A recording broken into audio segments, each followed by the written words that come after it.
I've just been chilling. Yeah. You don't have to have a history lesson like I had. Yeah.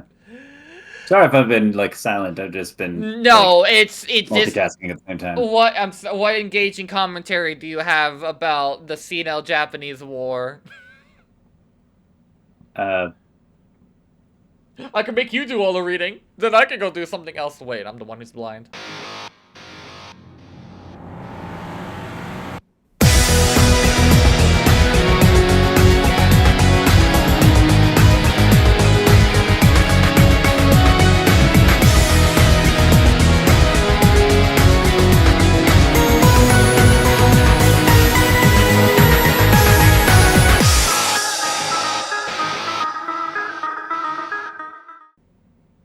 Welcome back, y'all. My name is AJ, and I'm here to yap about Higurashi When They Cry Kai, Chapter 8, Matsuribayashi. I am once again joined by my straight man Griffin. Say hello, Griffin. Hi. Hi. Jesus Christ.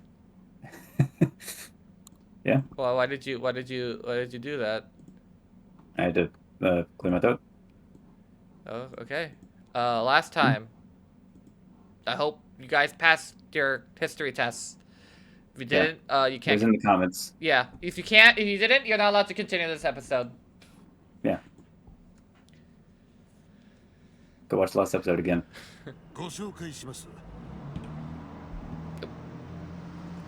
Takano 3世です。さあさあ、こちらは入江京介先生です。 Are we next to a highway? It's really noisy outside.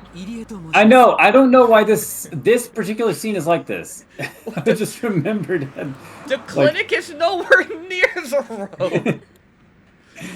萎縮しなくて結構ですわ。高野とお呼びください。 Why? Oh, no, this is in Tokyo. Oh, okay. Yeah, it's still in Tokyo. I'm sorry, when they use the same background for everything, I'm starting to lose track where we are. Can someone close the window? That's still too loud. Model lower middle class citizen was a good way to describe Kyosuke Irie's demeanor. One could say he was a stereotypical type of person conveniently discarded. After those crafty elderlies, he has the seniority to constantly pick on him. He certainly doesn't have a I guess that's a stereotype, but that doesn't mean he isn't ambitious. Like me, he's a young person who dreams of accomplishing something great, living his name upon generations to come. While he acts humble in person like this, his articles are actually progressive as well as aggressive. The gap between those two were quite intense. What did you think? Whoa, I think it was really quite the shock. We should really move this meeting to a different room, shouldn't we?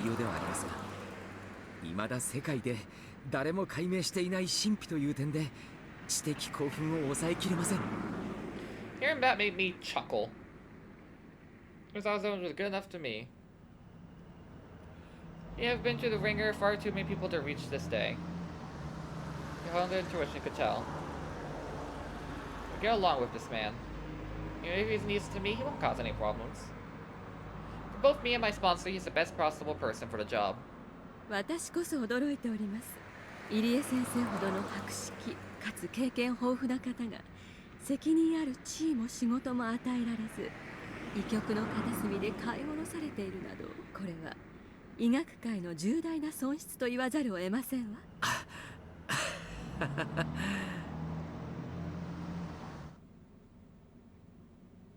Probably know, but I have received detailed documentation on him. So he was exiled from the limelight despite his rare talent and achievements.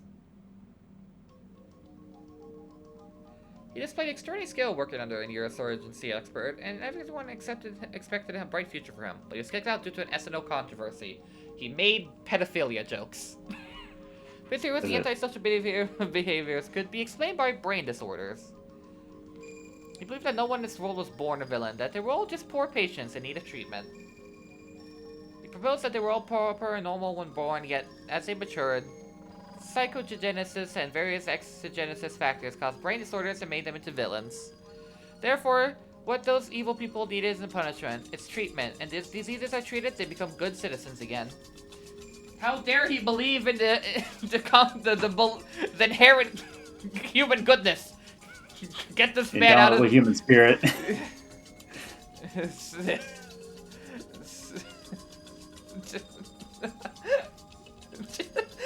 Just indomitable human spirit. Fuck that. Get him out of here. Look at this guy. Called girl psychosurgery. Full-out practice in the current Heisei era, but as surgical techniques were applauded mid Showa. But she has since produced spectacular results. I need to fucking just memorize what these eras are at this point, man. I thought revolutionary was. Humans think that's why they become ill. Humans think, therefore I am. Everyone knows that whoever thinks matters is prone to mental illness. When the organ that thinks and the debates grows ill, humans deviate from social behavior. That is part is called the frontal lobe. But simply, psychosurgery is a surgery performed to operate on the frontal lobe. This kind of surgery doesn't require removing the whole whatever that fuck is. A small hole is drilled to the cranium, and then Foxy comes down and bites you. I'm sorry, Mangle comes down and bites you like this. Yeah. What? Yes. Indeed, it was a revolutionary in its simplicity.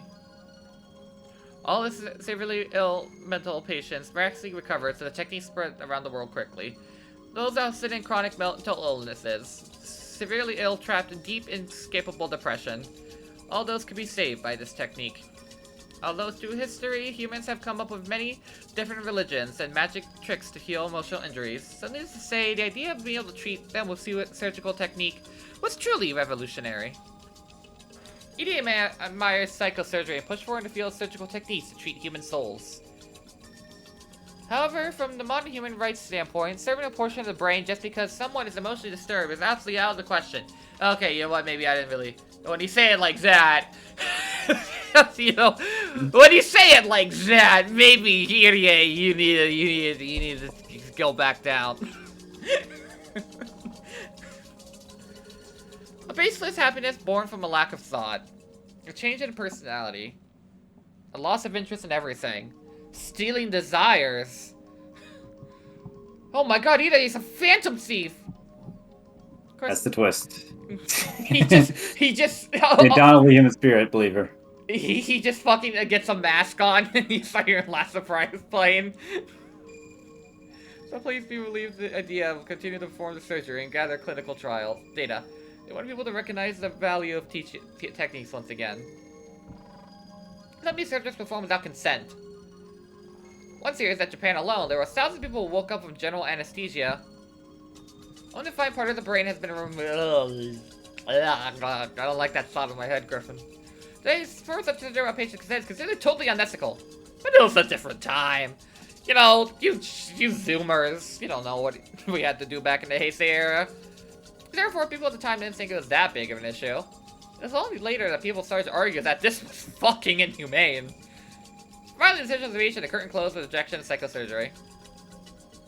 Later, the Japanese Society of Psychology and Neurology passed a resolution and ended psychosurgery. After that, psychosurgery was banned throughout Japan and made a forbidden subject Japanese medicine. Ide was the leading person in the field of psychosurgery. He continued to advocate its effectiveness and results. Therefore, he was treated as a war criminal who practiced inhumane medicine, and he was exiled from the public eye. However, that doesn't mean he changed his beliefs. He still believes that immoral behavior is caused by brain disorders, and the secret of treating them is in fact hidden in the brain. So the existence of Imazawa syndrome caused by parasites living in the brain that control human emotions actually affirms this theory. I would like to continue more war crimes. Don't worry, I have a lot of war crimes in mind. Welcome to the team. We're skipping Ide's history, we'd never turn down this offer. By his mild-mannered appearance, Ide was possessed by a mighty ambition. There was no way he didn't desire a chance to complete research that would prove himself in a medical society that ostracized him. Handed him that chance on a silver platter. ありがとうございます。入江先生ならばきっと良いお返事をいただけると信じておりました。当方もあなたのような専門家を迎えられ、とても助かります。しかし、私などが所長でいいのでしょうか。それは高野さんがやられた方がよろしいでしょう。私は単なる医者に過ぎません。人の上に立ったことなど。ご安心ください。それにつきましては、私も全面的にサポートいたします。トップは制服ではなく背広からというのが上の希望でもあります。お気に召しませんか？入江所長という呼び名は。No, not really. Oh.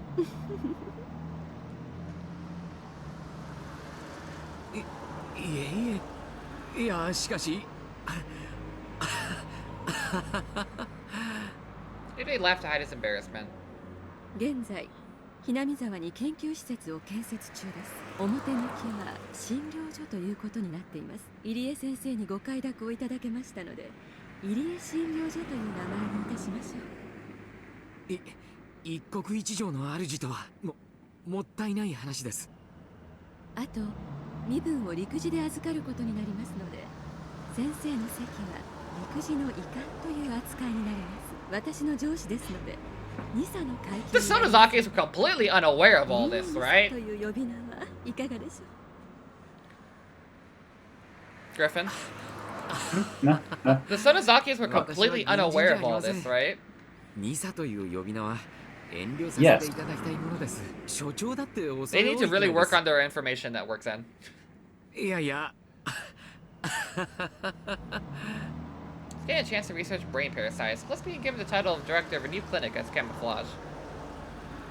Plus, it comes with staffing and funding. Given out support from the Defense Agency and the Ministry of Health and Welfare as his research lab with state-of-the-art equipment. No wonder he's laughing so excitedly. However, there are some risks still. Since he'll be involved with this secret research, he has an obligation to keep it a secret. Also, he's going to have an area plagued by mysterious, bizarre disease. I could guarantee he won't contract it himself. But Yuri is too young to even think about those things. Aware of the risk, he quickly signed a contract with the ambition to have people recognize his talents once again. When I saw him sign the contract, I finally relaxed. I knew he would agree to join us, but at the same time, I was afraid of the chance that he refused. Selecting director proved more difficult than expected, and the only candidate Takano paired well was EDA. So if EDA refused to take a position, then frankly should be placed in an even worse situation. Now that EDA has agreed to take the position, research on Imazawa syndrome can finally begin. The research center, or rather the clinic, will be completed next spring. Ministry of Health and Welfare and the Defense Agency will send their best equipment and staff, plus enough abundant supplies of funds. Finally, our research will begin in earnest. Everything is going according to Keikaku. Of course it is. I put so much effort in making sure things went smoothly up to this point. 以上です。就任おめでとうございます、入江所長殿。さあ、宣誓書へのサインを終わりました。ありがとう。これからよろしくお願いいたしますわ、入江所長。こちらこそよろしくお願いします。高野さん、 What? 仲良くやりましょう。 I said I look forward to working with you 私も too, 全身全霊 Takano-san! をかけて頑張ります。 What? こちらこそ What? お互い最善を尽くしましょう。 Oh, someone finally closed the window. Now the detective's filled, everything is set. Obsessing over a town. Has she even been to Hinamizawa at this point in her life? それはよかったよかった。おめでとう、高野さん。え、高野三佐でしたかな？これもすべて先生方のお力添えがあったからこそです。高野美代、皆様に心より感謝させていただきます。まあまあ、高野さんに本当の意味でおめでとうが言えるのは研究が成功に終わった時ですな。ようやく入り口にたどり着いたに過ぎませんよ。おっしゃる通りです。寝る間を惜しんで研究に身を投じていく覚悟です。高野先生が成し遂げられなかった、さらにその先へ至られることを私ども一度楽しみにいたしておりますぞ。まあまあ先生、今日はそういう堅苦しい話は抜きにしましょう。今日は高野さんのこれからと入江機関の設立を祝って乾杯と参りましょう。乾杯の前にご挨拶申し上げます。厚生省の永田と申します。どうぞよろしくお願いいたします。ああ、高野さん、彼をバシバシこき使ってやってください。彼のところの研究所は医療機関のバックアップをしてくれます。技術的に困ったことがあったらいつでも頼ってやってください。こき使うだなんてそんな。こちらこそお世話になります。高野と申します。どうかよろしくお願いします。高野さん、こちらも紹介しましょう。陸自から出向の富武君とお好み君です。陸自側からのバックアップをします。ぜひご挨拶させてください。はじめまして、富武と申します。 Sup? この度のプロジェクトの監査役を仰せつかりました。どうかよろしくお願いいたします。Whenever research is solely coming from the SDF. It's natural for the SDF to assign a watchdog to make sure reasonable research is taking place. However, someone in a position like that should be my opponent. Why was someone in the position invited to this private party? Does that mean this auditor is on my side too? That's all for groundwork. I can help but feel the strength of having a sponsor all over again. 私は直接はひなみ沢に赴きませんが、定期的にお伺いして研究の進捗管理などをさせていただくことになります。あら、それは残念ですわね。ひなみ沢は空気も良くて自然も素晴らしいところですのよ。ぜひ仕事以外でも気軽に遊びにいらしてくださいね。ありがとうございます。そうさせていただきます。Really is an auditor. I should maintain a good relationship with this man. I'll hold the key to future adjustments to our funding, so long as we continue drawing it from the SDF. おこのぎと申します。よろしくお願いいたします。彼は不正規船部隊の一つ、山犬の隊長です。Frieza? ひなみ沢に常駐し、三佐を直接サポートします。 Frieza, why are you here? ボディーガードみたい Am な I crazy? と思っていいのかしら。I 用 don't 心 know. 防衛、機密保持が主 That, な that, 任務 I で can す。 guess what 三佐の voice 直 actor. 接の手足とな I ります doubt の you're で gonna find a credit ど for うかこき使ってやってくだ bureaucrat さい。 anywhere. よろしくお願いします。Well, who is Frieza? Yeah. I forget to say his name. It's... The moment you say it, I'll know it, but it's... Chocolate off the top of my head. Let's see. Ryusei Nakao. Yeah, in the USA Nakao. Let's see. BTVA. It should say that he did additional voices for HIGURASHI. Oh, yeah, true enough. Pretty sure it has someone capable of combat working under me. Make a good relationship with him. Should maintain a good relationship with everyone. さあ挨拶はこれくらいにして早く乾杯に移りましょう。さあさあ富武君も足を崩して今日は入江機関の前途を祝してブレイコーで参りましょう。 Without these supposed to celebrate the establishment of the Idiot Institute, Idiot itself isn't here. But that is You his are job. crazy. Anyway, it needs a puppet to fill a seat. Of course, I expect him to help me a little with expertise, but he's ultimately an outsider. He doesn't get the wine. Show my appreciation to those who... Also, this is only a table for 4 people. We should probably get a bigger room, guys. Always pour alcohol from others, but today was pouring alcohol in my glass. New participants were trying to make me happy, and the top people will talk to me casually. They would praise my hard work for my effort. My research is now recognized by many institutions. I'm ready to spread my wings wide open. All the people are expecting some return once the research accomplishes something. I'll try to curry favor with me. Right now, I'm highly grateful, regardless of their motives. それでは入江機関の設立と高野美代君の今後ますますの発展を祈願して乾杯に移りたいと思います。先生、温度をお願いいたします。 Look a dream. I know. This is just beginning, and I shouldn't be satisfied with this alone. But just for today, I can forget everything else and enjoy this celebration. I'm a heavy drinker, but the drinks taste good tonight, and the more I drink, the happier I get. This really is wonderful. The Gold Major by Tomitaki and the others is wonderful too. That's the rank my grandfather had during the war. That means I finally caught up with my grandfather. This is the only beginning. From here on, I tend to research what my grandfather couldn't. This is the best night of my life. So far. I ended up leaving to fix my makeup. Go with elation. Need to feel fresh air to calm myself down. My heart is about to explode because I'm so happy. The gathering is taking place in a little distance from the main building. The restroom is in the main building, so I need to walk across the hallway. Beautiful, well-maintained Japanese gardens visible from the hallway. It's raining. I usually don't like rain, but I don't mind it all today. I feel like even the raindrops are congratulating me. Cool air feels present in my hot skin. You notice how unsteady my footsteps have become. Maybe I drink a little too much. I'd like me to drink more than I can handle. Although this is the party, I don't want to embarrass myself, so I decided to cool off a little by looking at beautiful Japanese gardens. Found an elegant chair next to the red carpet nearby and sat down. Okay, fuck you. You guys are going down. What? What? Why isn't the sound effects not going down? The rain counts as music?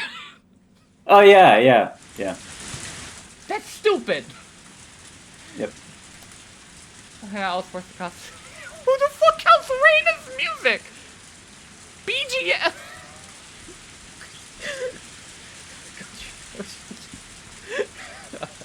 Whatever. It's still raining hard, but the distant horizon is a little lighter. Maybe it won't be raining for much longer. Well, that's normal. Rain stops eventually. No matter how cold or hard it is, or how hard it's raining, rain stops eventually. I saw a pair of sandals and an umbrella. Almost invited me. So I took them into the garden. Tasteless laughter came to the party far away. Tilted the umbrella, looked up to the sky. I felt raindrops in my face. I gazed up at the sky for a while, forgetting all about my hair getting wet. Vegeta gift? No. He's in a good mood. Boy, heart, but his body got cold. I started to feel miserable. Never mind. Her all swollen, the saw in pain, and made this. Okay, her body hurts, but she's in a good place spiritually. The gravel road continued forever. I didn't even know what direction I was heading in anymore. Could no longer hear my pursuer. I probably lost him by running through the woods like mad. Oh! Shit, we just flashed back. We're back to the Promised Neverland. Yeah, we're back in the woods.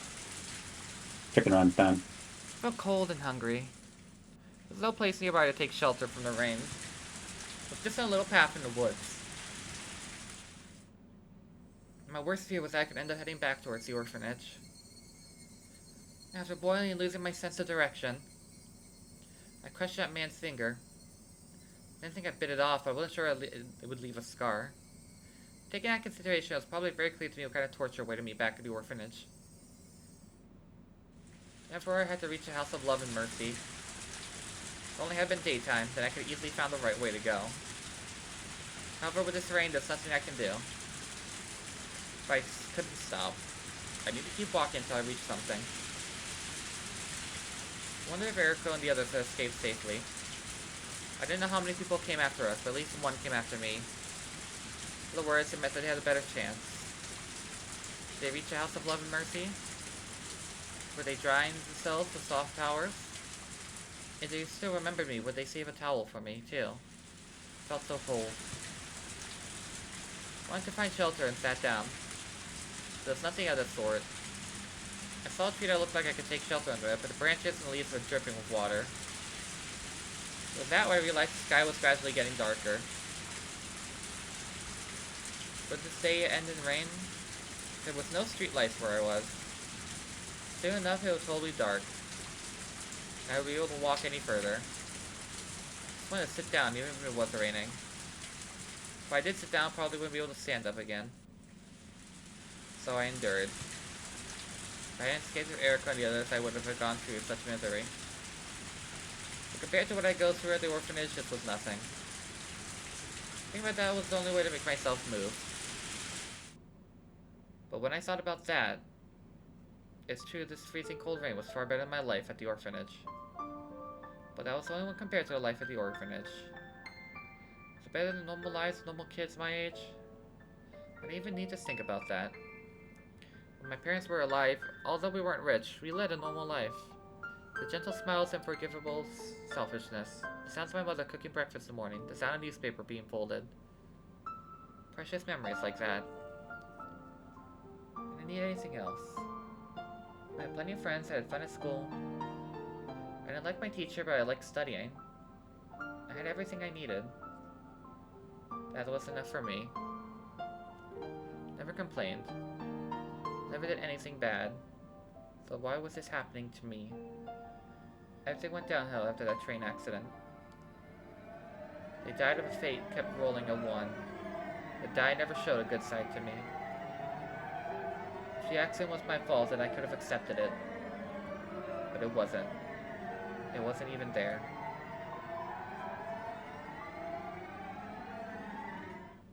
I waited for my parents at home. I like going to the mall with them. I always had a meal at a restaurant at the mall. I always told them to let me know if they were going to the mall. But on that day, they went without me while I was off at my friend's house to play. My friend wasn't in, so I went back home. I didn't see anyone at home and found a note that said they was going to the mall. I regretted going to my friend's house. I waited at home.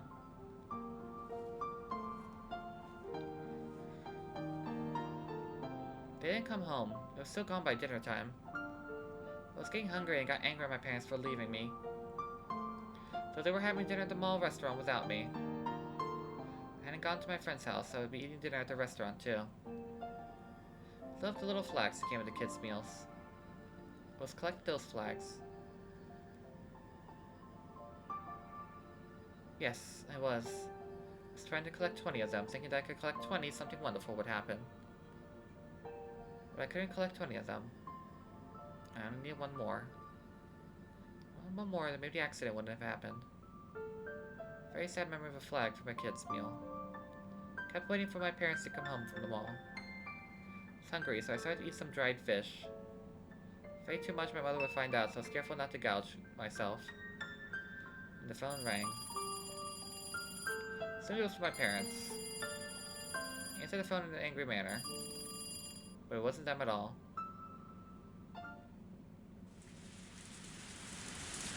What happened to the house? Yeah, I rented it, so maybe someone else had already moved in. What happened to my room? What about my desk and all the flags that were right in the right middle drawer? What's my house anymore? Then where was I supposed to go? If I remained my house, my parents wouldn't be there to welcome me or protect me. Just because I didn't have my parents to protect me, the whole world became so cruel. How could anyone take me away from the house I was used to living in just because my parents were gone? Why didn't they just leave me alone? They asked me many things. They tried to confirm many things. But how could I understand any of the forms they gave me? I was asked yes or no question. I had no choice but to answer yes. Before I knew it, I ended up in the orphanage. I was beyond heartless. Heartless. I didn't do anything wrong. Shut up. I was just a little girl. I had to sign so many papers. But why this? The warm and gentle world ended suddenly without advance notice, and I was thrown into cruel and merciless world alone. Was this the real world? Did I have any allies at all? Just because my parents died and have any relatives, the world had become so sad. And those die are gonna come up on 6 instead of 1 to make up for the continuous series of the latter.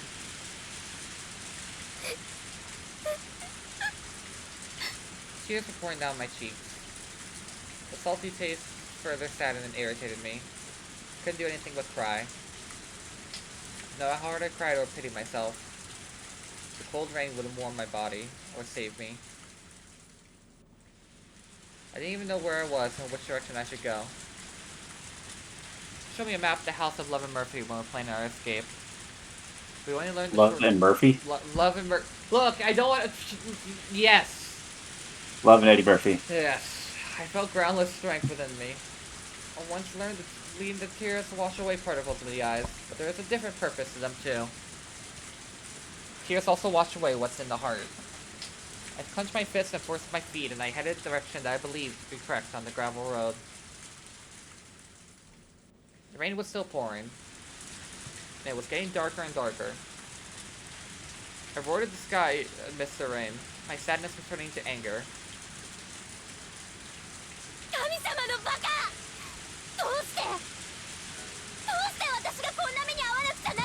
Little baby man, look at that, squeeze the face.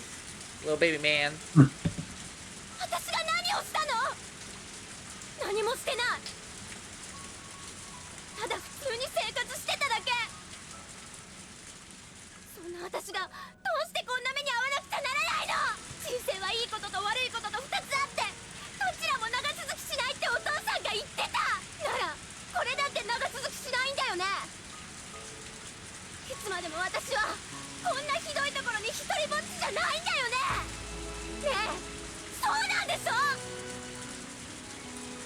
looked up, I felt the raindrops hit my face. There's no God. I knew that in my heart. But such a belief wouldn't save me. If I believed he was there, I shouldn't have been saved. No, I needed him to be there. Was going to answer me? Heard thunder. Then I realized he was there. He was there and he was listening to me. In his eyes, everyone was supposed to be equal. And he was listening to me. もう私は十分辛い思いをした。十分すぎるくらいに。これまでがそれに見合うくらいに幸せすぎたなら、この不幸を甘んじて私は受けることもあるかもしれない。でもそんなことなかった。私は普通の生活をしてきたに過ぎない。それが幸せじゃなかったのかと言われたら、確かにそれは幸せだったのかもしれないけど、だからってそれの裏返しがこれではあまりに見合わない。 I heard thunder again. He was listening. I continued. もし私の運命が神様の何かの間違いだというのなら、もう私を解放して、これで私の不幸を終わりにして、私を今日までの不幸に見合う幸福に導いて。でももしこれが私に与えられた運命で、このまま私に生涯を終えろというのなら、こんな人生いらない。私を殺してよ。その雷で私を打ちつければいい。落雷で殺されてしまうという最後の不運を私に見舞えばいい。さあ試してみなさい。私の人生を無慈悲に奪ったように、その雷で無慈悲に私を打ち据えればいい。 I heard thunder again. It was loud enough to make me shiver. Normally I would just hide from the house and wait till the thunder went away. But on that day I wasn't afraid. さあ殺せ。田無美代子はここにいる。私のお父さんとお母さんを奪ったように、私の命をここから奪え。 Heavens replied to my provocation. The heavens took aim at me, a lowly human who dared to sing constant, insolent insults at them. It's my wish. I opened my arms. He's God, so he wouldn't miss me. However, I guess even God makes mistakes sometimes. Although he's supposed to be fair, he had been unfair with me. さあ狙え。殺せ。私を天に連れて行け。だがもし私を殺す損ねたなら、私の運命をひっくり返してみろ。哀れな子。 A flash from heaven. I thought I smelled something burning just before it hit. The sheer force knocked me to the ground. It was a strange experience. It was something that had just happened, but it already felt like it happened many years ago. I had no idea how long I was down for. I smelled something odd. The bad stench woke me up. When I looked up, I saw the huge tree behind me had split open. Its leaves were smoldering. I looked up and saw sparks in the darkness. I couldn't understand what just happened, and I stood there. The thunderbolt had struck. It didn't strike me, it struck the tree behind me. I didn't get to die. It's telling me to keep walking in the woods in the cold rain. I won my bet with God. Bet my life. Bet my life against the lightning and thunder. He could have killed me instantly, but he missed. So he had to fix my life. Look at the sky laughing and bragging that I was still alive. Heard thunder again, acknowledging its loss. Come on, God. Save me. I won the bet, so save me from this misery. Hey, you finally got a Sprite. Yay. I stood there, staring at the player. What if I got the pouring rain down on me? I hate when it does this. Oh, she didn't really originally have a Sprite. Huh? She really did. Yeah, she did not really have a Sprite. Alright, she didn't answer me. She didn't thunder anymore. Then again, I felt warm tears pour down my cheeks. What was I thinking? I mean, yeah. I happened like it this happened to me. My miserable life was proof of God's non-existence. Darkness about to swallow me utterly. Would I have to sleep out here? God must have wanted me to die slowly in this cold rain, instead of granting me an instant death by lightning. I wish the sun would go away, and I wish the sun would never arrive. I wish as the woods grown completely dark, my distance would have been hidden by that darkness. I wish that I could just disappear. Had it been eternity, or was it a matter of seconds? I could even tell time in such darkness. Then I saw something. It was a light. I noticed it only because the woods were so dark. But it was really there? Had it been there this whole time? Felt like the light was inviting me towards it. It was a fluorescent light. Didn't normally like fluorescent lights because I always thought they looked cold. But I didn't feel coldness coming from that white light. I made myself believe the light was guide sent by God. I'd believe, otherwise I wouldn't be saved. Light reflected in the puddle. It wasn't a muddy puddle, but a puddle in asphalt. I made it out of the woods and onto a paved road. The light was a street light. Being paved road didn't really resolve anything. It was just a country road. Takes me home. A road that went through the woods, and no houses, no shops, not even a single car going by, except for that one that's been parked there forever. Too many street lights on the road, so it was still very dark. My feet touched the asphalt. It felt so different from the gravel I had been walking on earlier. Almost felt merciful. My feet had grown used to walking on gravel. But after feeling the softness of the asphalt, I never want to go back to the former again.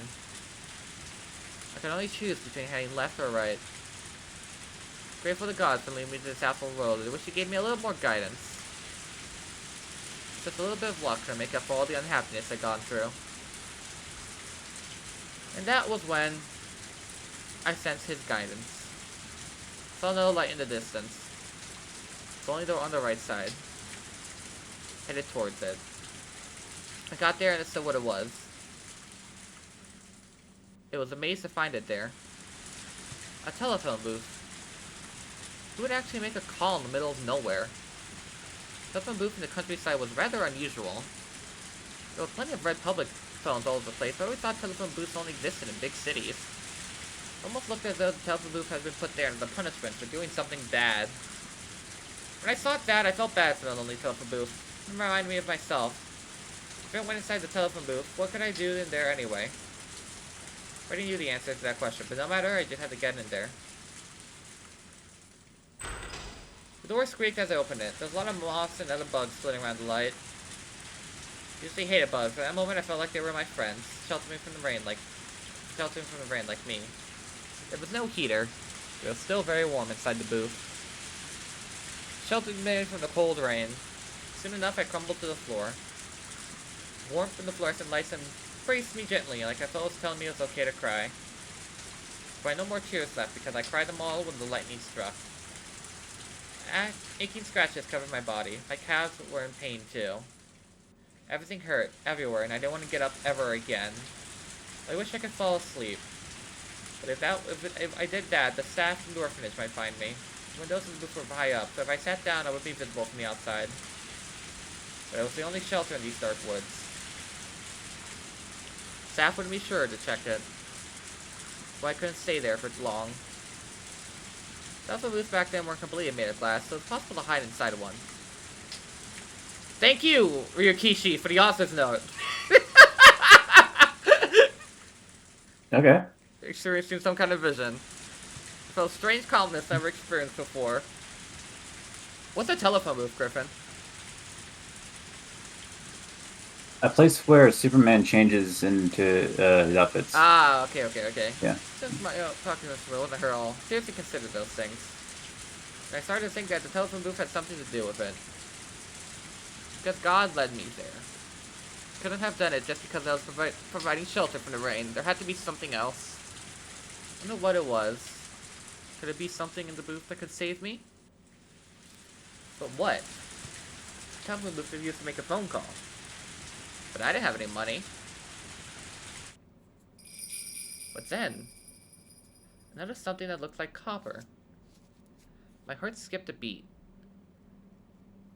The 10-yen coin I saw wasn't there before. Did I just miss it? I didn't think so. It must have just showed up. In other words, this 10-yen coin was guidance from God. Praise Jesus. We need to make a call with that coin. But who? There was no telephone book. that case, I only call a number I knew. Did God want me to do that then? Only one coin. I could only call one number. I couldn't talk for that long. I challenged God earlier, so it was a matter of course to saying that God was challenging me in return. Only one chance. He wanted me to test my luck with that chance. I left the phone booth and looked up to the sky. And I yelled in my heart, "You're on, God." Wonder who I could call. Who? My house? My parents were dead and no relatives. If I called, nobody would answer. Actually, the phone bill wouldn't have been paid for long, so the phone line would have already been disconnected. The house was my lost life itself. No, the breeze of my life. Calling home would simply be an expression of regret. Which Ray encountered a positive attitude of trying to change her life. Surely using the coin to call my house was wrong. Which meant I had to cast this tenko towards my future. Future. My future? Future. What future, anyway? Then I heard a huge thunderclap which cleared my mind. In that clear state of mind, I saw something from the past. It was the last sight of my father. His final moments in the hospital bed. So he was suffering from pain, he tried to tell me something very important. もしもな、お父さんが死んだら高野先生を頼りなさい。高野ひふみ先生だよ。言ってみなさい。高野ひふみ？そうだ、高野ひふみ先生だよ。高野先生はお父さんの恩師なんだ。きっとお前を助ける。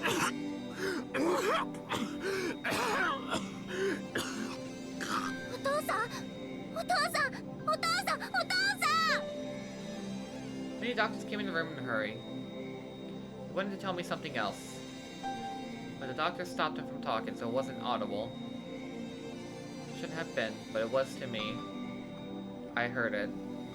Heard it, but I didn't want to hear him say it while suffering, so I pretended I didn't hear it. He said it while coughing. I heard it. There were numbers.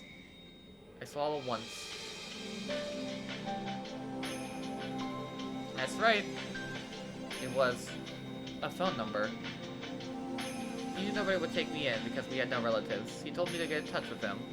Dr. Hifumi Takano. He tried to tell me his phone number. What had I done? He tried so hard to use his last chance to tell me the most important thing. The thunder from earlier made me remember it. The number I couldn't remember even once came out so smoothly. I dialed it in. This really was it. So it's the number from my father's teacher, Dr. Takano. But my hand stopped just as I tried to put the coin in. What if I remember it correctly? No, there was no need to hesitate. I had to believe in myself. It had to be correct number. I had to dial it before I forgot it again. Picked up the phone and put the coin in. Beep! I heard the dial tone on the other end. At that point, I decided to kill myself. It didn't work. Jesus! Yeah. Go back in the woods and wait for another lightning bolt.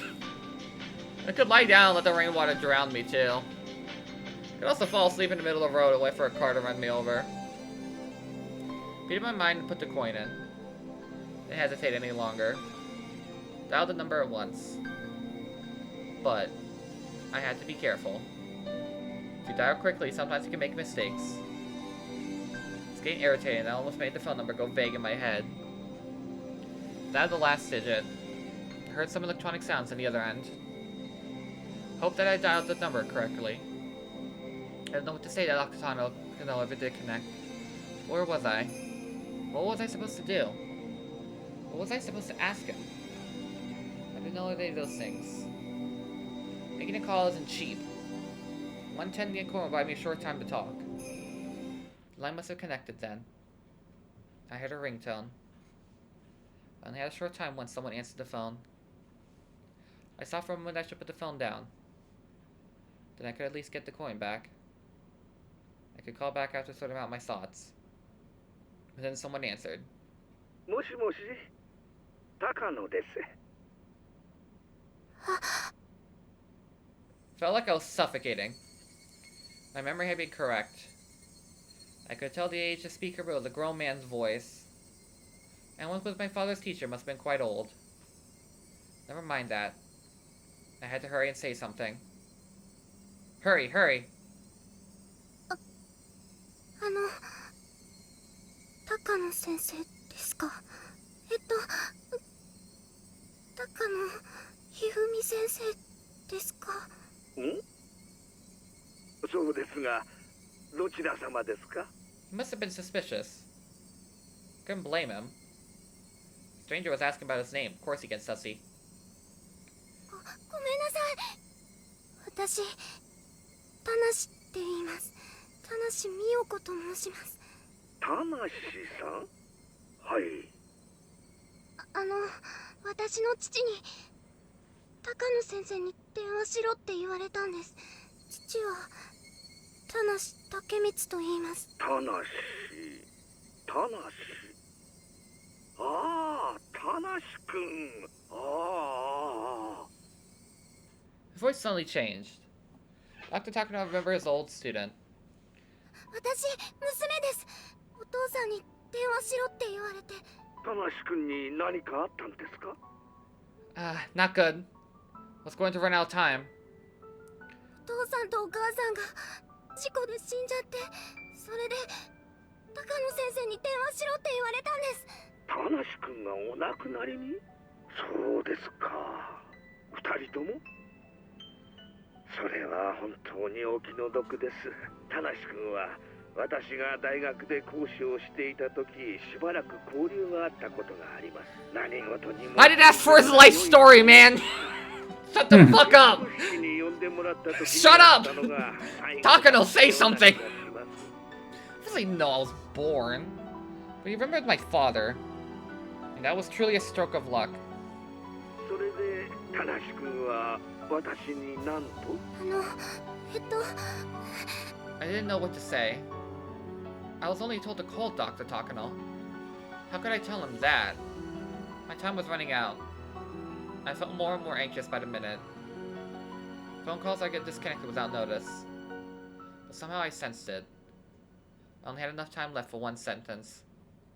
So I decided to say one sentence filled with all my hopes. Phone call got disconnected. Maybe you only heard part of what I said. I could only hope he was able to sense my despair. Couldn't hear anything from the receiver anymore. But I actually talked to Dr. Takano. Confirmed that Dr. Takano existed. Existed, he remembered my father. Agreed over his student's death he would come visit my house. And if he would find out I was sent to an orphanage, then he would come get me. That's when tears flowed down my cheeks again. I thought that my life was hopeless. Never knew that finding any grain of hope could make me feel so happy and strong. The voice I heard in film was so warm and dependable. Father must have thought about me for a long time in a hospital bed. He came with my name that he could trust his daughter with. Dr. Hifumi Takano. So I could trust Dr. Takano. To believe that he would find me. But it might take more than a few days. I have to wait patiently.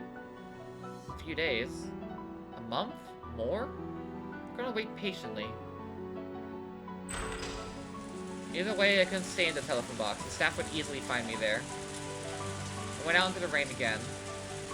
But this time the rain felt a little warmer than before.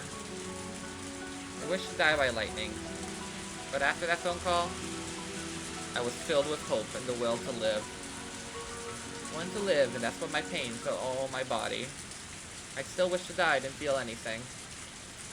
Wait patiently until Indomitable Human Spirit fans winning. The best place to wait for him. I didn't think the orphanage would tell him that I escaped to the House of Love and Mercy. But the house wouldn't stop me from calling him. I had to do was call him again, let him know where it was. But I didn't know where I could find the House of Love and Mercy. Didn't see any signs anywhere. I didn't know what direction the orphanage I escaped was in. But I couldn't just stop. I had to walk. I had to find shelter. I had to find someone and ask for directions to the House of Love and Mercy. Keep going, because I finally saw the light at the end of the tunnel. The chills and throbbing pain tormented me, but I couldn't die until I met Takano-sensei. I wish a car would come by. If it was someone who lived in the area, I could ask. But the police wouldn't do me any good. I was sure the orphanage had already called police about our escape, and they wouldn't be forgiving. The police were sure to send me back to the orphanage. Either way, I wish that someone would show up. Otherwise, I have to keep walking on the asphalt in the darkness forever.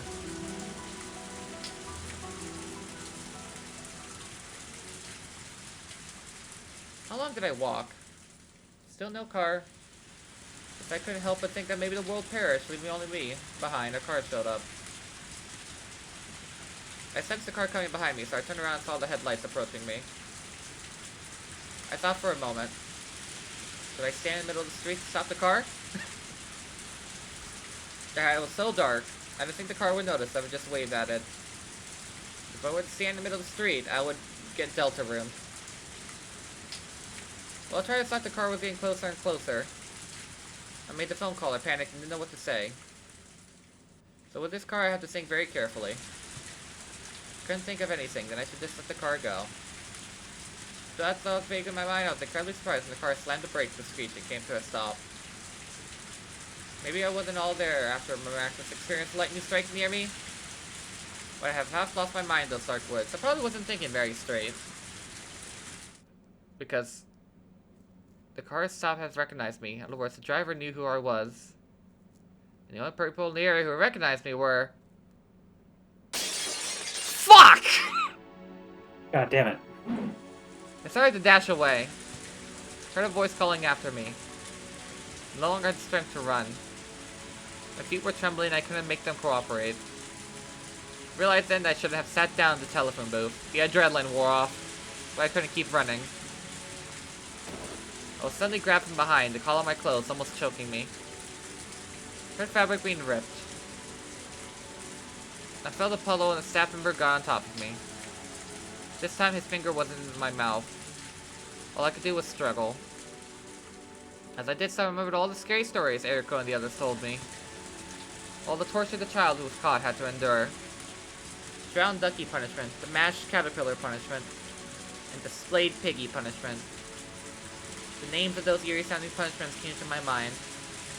I screamed and struggled all my might, but it was too late.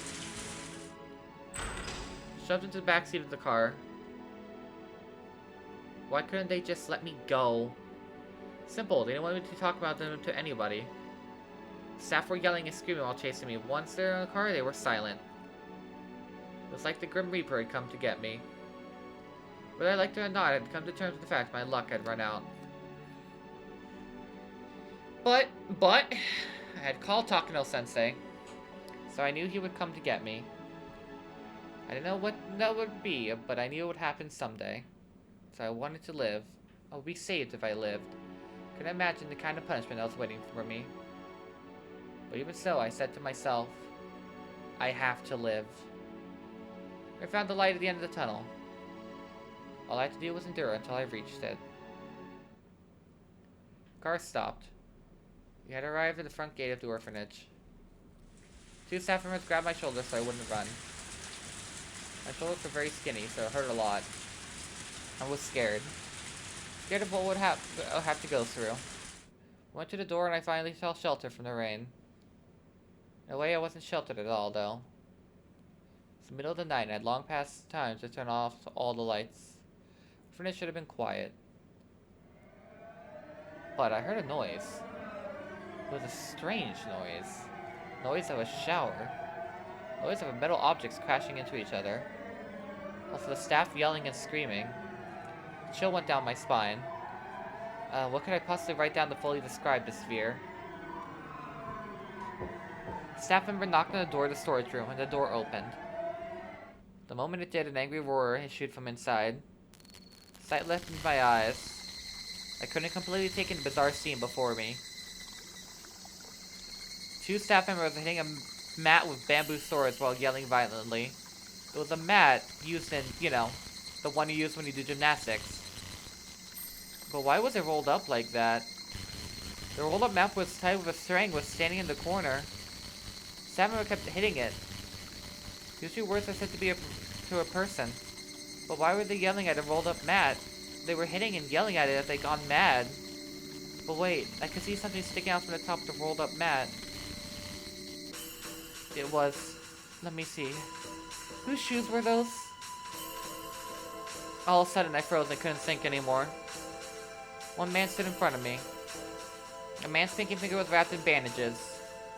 My eyes moved upwards from his pinky finger and met with his.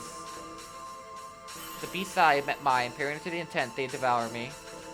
I squeezed out a voiceless scream. My voice didn't come out, so it's almost like a goldfish opening, closing its mouth. The beast struck his little finger in front of me and roared. Couldn't tell if it was a word or a meaningless shriek, but I was certain it was something abusive. I was scared. I didn't want to die. I wanted to live. I want to live. I knew that Dr. Takano would show up to save me, so I had to live and submit myself to the fear.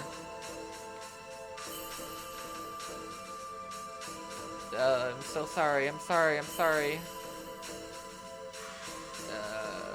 I don't think I want to read this out loud. Grabbed my hair and dragged me along.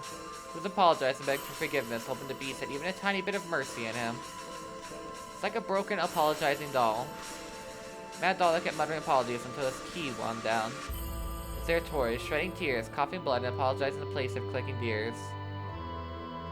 I could see the shower room where he dragged me along. The door was open and I heard a wailing from the inside. What I saw was very strange. It was a locker on the side of a shower, with an odd sight. The locker was taking a shower sideways. I never imagined anything like it before.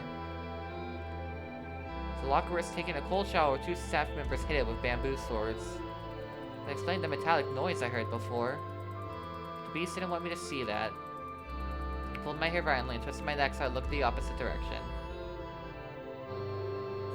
And I realized he didn't do that to stop me from watching the shower. He did it to make me look at something else. I saw a window in the courtyard. Usually it was too dark to see anything. When the lights were on, the courtyard was very bright. Then I saw it. Inside of the hen house. I saw... What was that? What is that? That hair was Eriko's. Why was she... That was far too...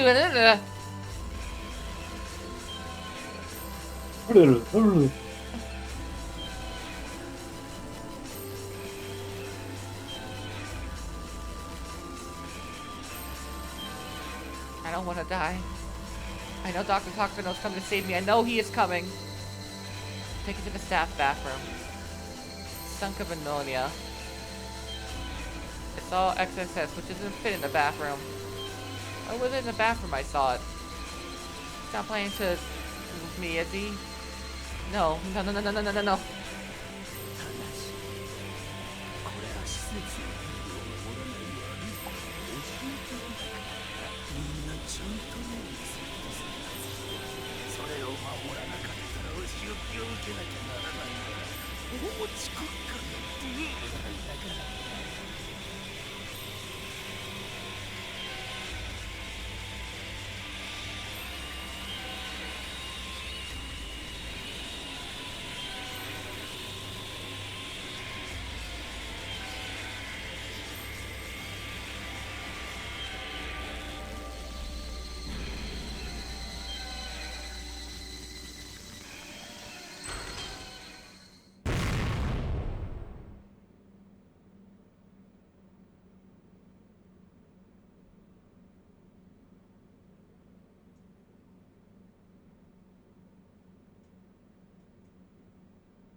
And then she blew up.